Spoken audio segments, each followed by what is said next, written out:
What's up, guys? This is Matt and Greg with Project Unbroken, and today we wanted to talk a little bit about why addicts are addicts, or why we were addicts, and maybe kind of talk to parents a little bit who see their kids or any loved one, somebody struggling with heroin addiction, and just kind of being like, I know a lot of parents are like, what did I do wrong? Like, I don't get it. Yeah.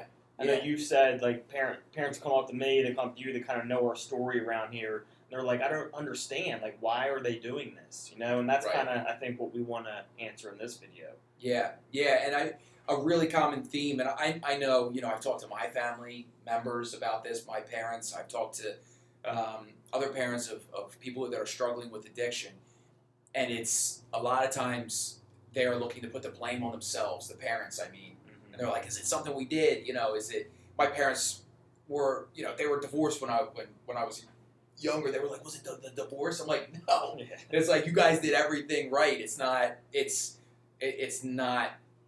really, I mean, I would say, at least for me, it wasn't my parents' fault. Hell no. Hell no. Like, at The all. same thing. My parents went through divorce around the same time.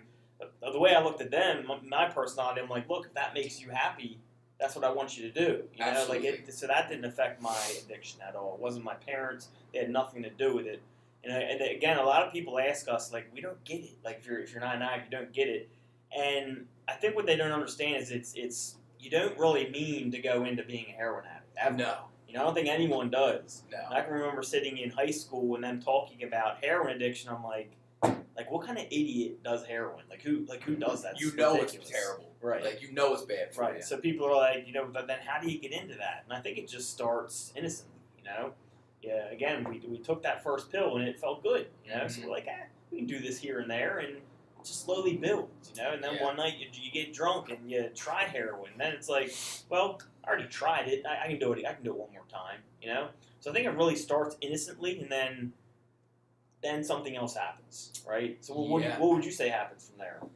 Well, even maybe not from there, but even before. Like, I think a lot of it, for me personally, substance abuse in general, always kind of stemmed from like social awkwardness. I didn't really like being in social situations where I was like meeting strangers or whatever. And a lot, when I was younger, like I realized pretty quickly, like, oh, if I drink, I have a lot more fun at parties. Yeah. And then, I think pills came around and it was like that same feeling, but you didn't have to get trashed. Like, you're not drunk, but you feel really good. You feel confident. And so it's almost, I think in the beginning, a lot of the substance abuse is to, at least for me, again, it was to address just really minor, character traits about myself that, I felt it put those at rest.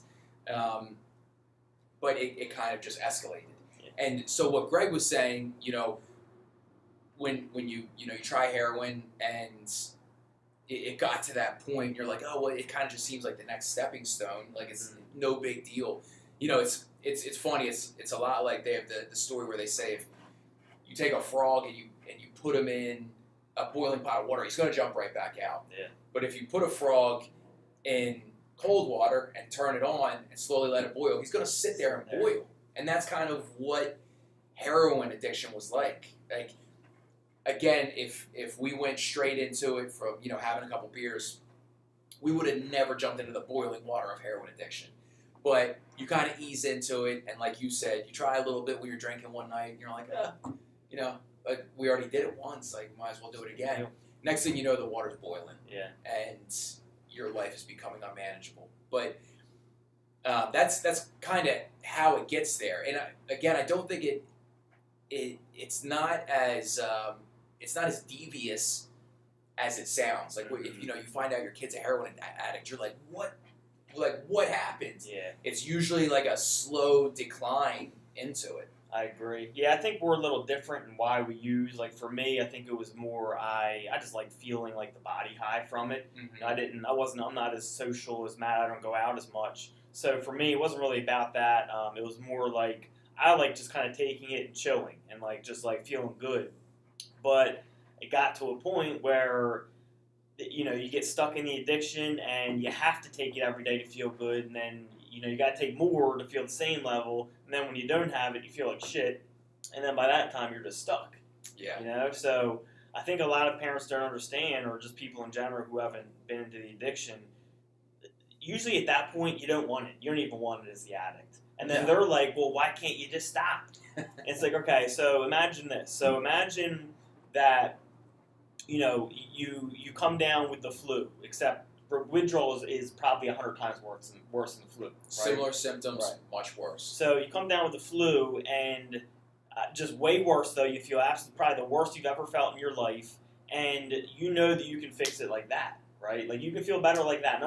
Not only feel better, but feel way better, like great. And you have like a, what do you call it? Like you want it on top of that. What do you call it? Craving. Oh yeah, you crave. Yeah, you like a deep craving for it. On top of knowing that if you just take this drug, you'll feel better like that. So that's what I think keeps a lot of people in that cycle of addiction is they're terrified of withdrawal. It's terrifying. Like even now, sometimes when I get sick, I'm like, oh my god, like it's like a flashback. I like freak out sometimes. Yeah, absolutely. Yeah. So I mean, withdrawal is that bad where it's just terrifying, and I think that's what keeps a lot of people in the addiction. Is it's opposite ends of the spectrum where they feel the worst possible. When they use, they feel the best possible. And it's like opposite ends of the spectrum keep going, and it keeps them in that addiction. Yeah. Yeah, 100%. So what advice would you have for parents as far as, what would you tell parents when they're trying to look at how to frame what's going on with their kid? Like, would you say, don't take it personally, or like it's not? Yeah, I mean, I don't know about don't take it personally, but it's probably not your fault. You know, my parents they kept a pretty close eye on me. They were very, very good parents. Mm-hmm. A lot of my qualities I have today, that while I'm successful, came from them. They did everything right, but I still got into it. It's not. I don't think that parents should spend the effort in thinking maybe it was my fault, because even if it was, which it probably wasn't, it doesn't matter at that point. The focus needs to change to changing it for the positive. Yeah. Yeah, absolutely. Well, I think that kind of explains, a little bit of how there's a separation between the addict and the parent. And I know a lot of times that line of communication can be real difficult to navigate on both sides. The addict doesn't want to talk to the parent. The parent's confused about how to approach the addict. But I think you have to remember, if you have a loved one that's struggling with addiction, you can't take any of it personally at all. I mean, and no matter how you react to it, it shouldn't be from a place of like, I did this or they're doing this to me. It really is, it's isolated to them. And every addict is going to be dealing with it a little bit differently. And you kind of just have to look at it with a set of eyes of saying like, what are they trying to fix, or what are they using this for? And maybe don't look at it from such an outside perspective. Try to see what's going on there, and it might help you help them find a path to recovery. Yeah, and I think another important thing to point out is I think most addicts, if they could snap their fingers and get out of it, they would. Absolutely. The reason it doesn't happen is because it's really, really hard. You got to be prepared for it. You got to have a plan in place, and it's not easy. It's one of those things where it's a major, major, major life change. Like you're changing everything. Yeah. You got to change everything all at once. It's brain chemistry. Yeah. I mean, you're literally changing, the chemicals that are being produced in your brain and how they're being produced. It's not an easy task. And living the life of an addict is extremely difficult. Yeah. It's extremely stressful, which only causes the addict to want to use more to deal with that. I mean, it's not a simple process. So, hopefully this can kind of show a little bit of the perspective, of both sides, because we definitely see it now. I mean, we see it from what our parents saw, and, Greg and I have children now, and it's extremely frightening to look at, the hopelessness that you can feel as a parent when you're looking at your kid being stuck in a situation like that.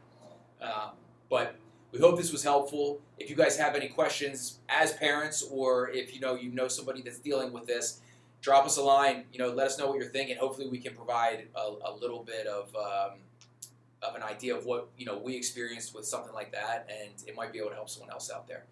So thanks for watching, guys. Hope y'all enjoyed this video. Again, like Matt said, if you guys have questions where we need to go deeper into this, but hopefully that helps you understand, what like, I can get how parents are like, I don't understand, like, why do you keep doing this? But so hopefully that clears that up. I think that was the main point of this video. If you have any more questions, let us know. If not, head over to Project Unbroken or subscribe on our YouTube channel, and we'll see you in the next video. Take care, guys.